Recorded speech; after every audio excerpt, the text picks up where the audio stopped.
কি অবস্থাটা হবে? জাহান্নামীরা বলবে, আল্লাহ আমাদের দুর্ভাগ্য, আমরা দুর্ভাগা হওয়ার কারণে আজকে আমাদের উপর, আমাদের এই দুর্ভাগা হওয়াটা আমাদের উপর বিজয় লাভ করছে। দুনিয়াতে আপনার কথা শুনি নাই।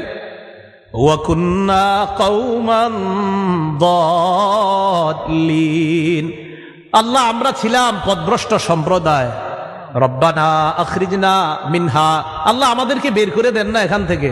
ফাইন উদনা ফাইন্না যালিমুন, আল্লাহ একবার বের করে দেখেন, আমরা যদি আর খারাপ কাজ করি আমরা জালেম, আমরা আর খারাপ কাজ করব না। এই কথা বলার পর আল্লাহ যেই জবাবটা দিবেন,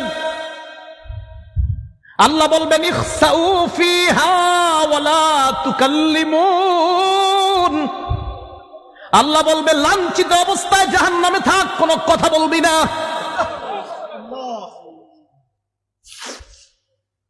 রব বলবে কথা বলবি না, চুপচাপ থাক। দয়াময় রব বলবে কথা বলবি না, চুপচাপ থাক।